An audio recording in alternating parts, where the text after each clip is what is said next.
రవి, నేను తెచ్చిన వార్త నీకంత బాధను కలగచేస్తుందా? నన్ను అపార్థం చేసుకోకు మీనా. నాకింతకంటే సంతోషకరమైన వార్త ఇంకేముంటుంది. కానీ ఏమిటి రవి? వద్దు మీనా, నా బాధలు నాతోనే పోని. అవి చెప్పి నీ మనసు కూడా బాధ పెట్టలేను. అదేమిటి రవి, నీ బాధలు నా బాధలు కావా? చెప్పు రవి, చెప్పుకుంటే మనసు తేలికవుతుందంటారు. చెప్పు. ఏం లేదు మీనా, ఊరి నుంచి మా అమ్మ వచ్చింది. అమ్మగారు వచ్చారా? ఎక్కడున్నారు? అరే, దీనికంత బాధపడతావేమిటి? బాధ కాకేముంది మీనా, మా నాన్న విషయం నీకు తెలుసుగా.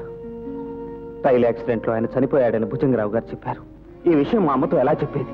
చెబితే ఆవిడేమైపోతుంది? సర్వమంగళకరమైన ఆ ముఖాన్ని వేరే విధంగా నేను ఎలా చూడగలను? అమ్మా,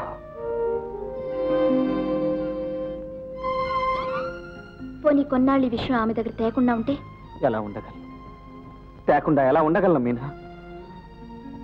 ఉదయాన్నే ఆమె ముఖాన్ని కుంకం దిద్దుకుంటుంటే, భర్త శ్రేయస్సు కోసం తన మాంగళ్యాన్ని కళ్ళకద్దుకుని ప్రార్థిస్తుంటే చూస్తూ, ఈ దారుణమైన రహస్యాన్ని ఆ మాతృమూర్తికి, ఆ ఉత్తమ ఇల్లాలకి చెప్పకుండా దాచాననే క్షోభ నేను ఎలా భరించగలను మీనా?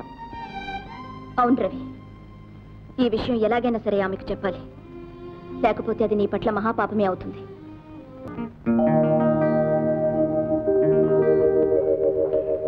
ఏమ్మా, 2 రోజుల్లో కనిపించడం లేదు? రవి తల్లిగారు వచ్చారట. అవును, ముందు ఇక్కడికే వచ్చారు, చెప్పకుండా వెళ్ళిపోయారు. రవి దగ్గరికే వెళ్ళారా? పోనీ కనీసం అవసరమైనా చెప్పుంటే బాగుండేది, కంగారు పడేదాన్ని కాదు. అదేం లేదక్క, ఇప్పుడు రవి చాలా బాధపడుతున్నాడు. ఏమ్మా, ఏం జరిగింది? ఏం లేదక్క, రవి తండ్రి గారు పోయారు కదా, ఆవిడ మాత్రం ఆ మాట నమ్మనంటుంది. ఆవేశపడుతుంది, బొట్టు కాటిక పువ్వులన్నీ పెట్టుకుంటుంది. అలాగా? ఇన్నేళ్లకు ఆ వార్త తెలిసింది కదా, దుఃఖాతిశయంలో తట్టుకోలేకపోతున్నాము. ఏమోనత్త, దాంతో రవి నేను చాలా బాధపడిపోతున్నాం. పద, రవి తల్లి గారిని చూసొద్దాం. అక్క, రాత్రికి రాత్రే నాతో చెప్పకుండా వచ్చేసావు. నా వల్ల ఏదైనా పొరపాటు ఉంటే నన్ను క్షమించక్క. అబ్బే, అదేం లేదమ్మా. రాత్రంతా రవే జ్ఞాపకం వచ్చాడు. ఏమిటో అక్కడ ఉండలేకపోయాను. అదృష్టవశాత్తు బాబే కనిపించాడు, నన్ను ఇక్కడికి తీసుకొచ్చాడు. దానికి వెళ్ళమ్మా, నా వల్ల పొరపాటు ఏమీ లేకపోతే అదే 10,000. ఇంటికి రవేడి? అదిగో మాటలోనే వచ్చాడు. 100 ఏళ్ళ ఆయుష్. ఇంకే, నువ్వు అదృష్టవంతురాలన్నమాట. ఓ అత్తయ్య, మీరే వచ్చేసారా? ఇంకా అమ్మ వచ్చిందని చెప్పడానికి నేనే వద్దాం అనుకుంటున్నాను. రవి, నువ్వు వెళ్ళిన పని ఏమైంది? డాక్టర్ ఏమన్నాడు? డాక్టర్ ఏమిటమ్మా? ఏమైంది బాబు? ఏం లేదమ్మా, అంతా రవిబాబు జాగ్రత్త. నా కళ్ళ ఆపరేషన్ చేయిస్తాట, చూపు తెప్పిస్తాట. దానికి 3,000 రూపాయలు అడిగారు. ఏం చేయాలని దిగులు పడి కూర్చున్నాడు. అదేం మాట రవి, ఈ మాత్రం డబ్బుకే దిగాలు పడి కూర్చుంటావా? నన్ను అడిగితే నేను నీకెన్ని విధాలు రుణపడున్నాను. ఆ డబ్బు నేను ఇస్తాను, వెంటనే ఆ పని పూర్తి చేయించు. అసలు నేనే చేర్పిస్తాను, ఆపరేషన్ దగ్గరుండి చేయిస్తాను. పదండి. అక్క, రేపటి నుంచి 4 రోజుల పాటు నేను గౌరీ నోము నోచుకుంటున్నాను. నువ్వు తప్పకుండా రావాలి. గౌరీనామా? అవును మీనా, ప్రతి స్త్రీ తన పునిస్త్రీగా చనిపోయే భాగ్యం కోసం అన్ని జన్మల్లోనూ తపస్సు చేస్తుంది. ఆ భాగ్యాన్ని వరంగా ప్రసాదించేది ఆ గౌరీదేవి.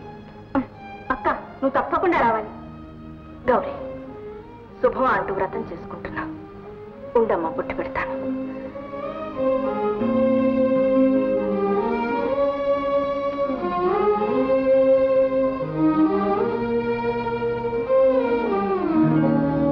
వస్తానక్క.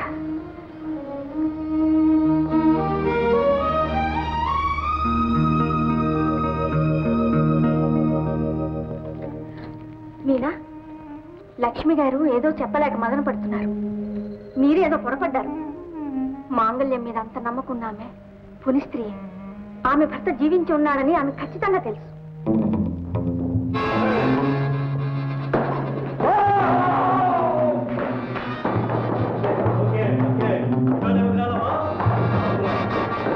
ఇవాళే జైలు నుండి రిలీజ్ చేశారు. జైల్లో ఫుడ్ తిని తిని నోరు చెడిపోయిందిరా. కాబట్టి నైట్ బ్యూటిఫుల్ డిన్నర్ అరేంజ్ చేయండి.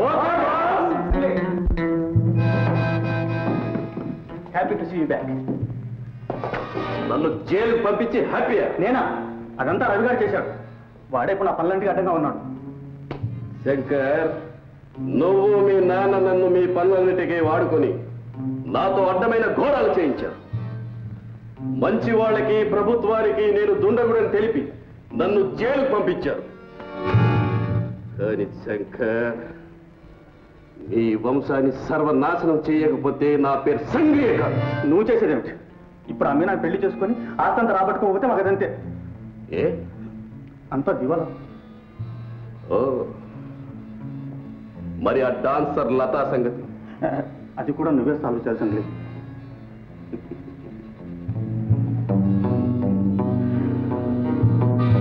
అయితే పిట్టలన్నీ నా పాకెట్లో పడ్డాయన్నమాట. మీరెళ్ళి మీనని ఎత్తుకురండి. మీరెళ్ళి లతను.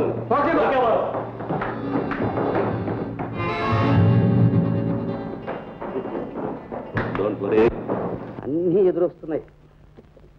నిద్ర లేచి ఎవరి మొహం చూశానో ఏమో. ఇదిగో ఈ మొహమే. ఎక్కడ షికారు కొట్టొస్తున్నావు? అప్పుడేదో పుట్టకరేలో ఆవిడ తీసుకొచ్చావు, రవి తల్లి అన్నావు. ఆవిడ చెప్ప చేయకుండా అర్ధరాత్రి పారిపోయింది. ఇప్పుడు ఎవరు తీసుకొచ్చావు? ఏం మాటలండి, ఆ రోజు వచ్చింది రవి తల్లి గారే. చాలా మంచి. అంతా మంచివాళ్ళే. అవును, ఇప్పుడు ఆవిడ రవితోటు సమర్ బంగ్లాలోనే ఉంటుందే? లేదు, భీమయ్యని గుడ్డివాడు. ఏమండో అతనిది రామాపురమేనట. మొదటి నుంచి మన రవి వాళ్ళంటే చాలా అభిమానం అట. అక్కడే ఉంటున్నారు. అయ్యో పాపం. ఏమండి, ఆ భీమయ్యని చూస్తే నాకు చాలా జాలేస్తుంది. ఆపరేషన్ చేస్తే కళ్ళు వస్తాయని డాక్టర్లు చెప్పారట. అందుకని మన నర్సింగ్ హోమ్ లోనే చేర్పించాను. డబ్బు కూడా నేనే ఇస్తానన్నా అండి. కళ్ళు వచ్చాయా? ఎవరండి, అప్పుడెలా వస్తాయి? 10 రోజుల తర్వాత కట్లిప్పుతారు.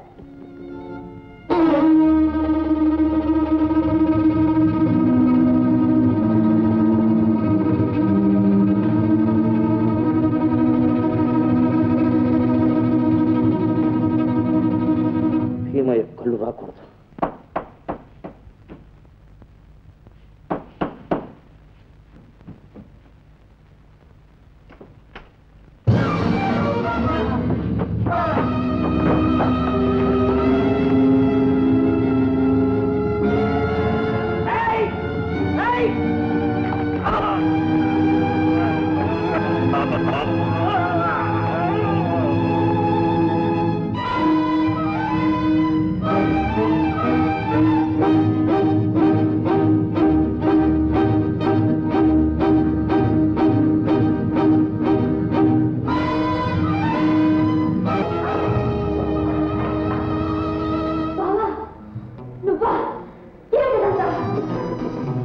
నేను చెప్తాను.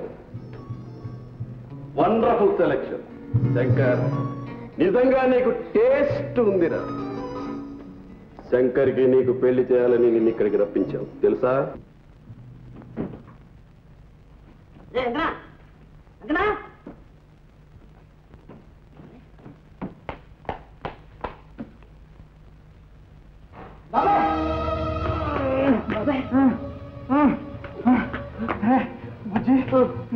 పోయారా?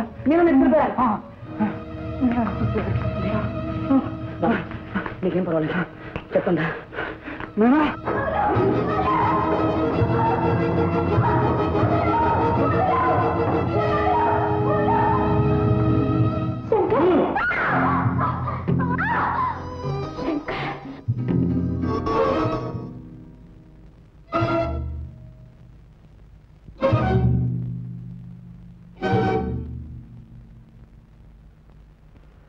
వచ్చావా బాబు? ఇక్కడే కూర్చో. ఇక మాట్లాడాలి. నోరు తెరిస్తే ఒట్టు.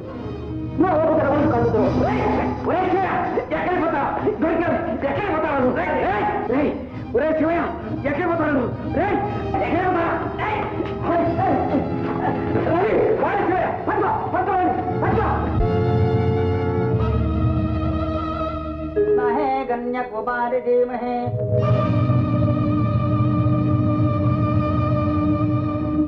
దర్శనం మీద అక్షంతలు వేసి నమస్కారం చేసుకోమా. దుర్గామావాహయామి. భజేగమాంబాం జగదీశ్వరీం తాం.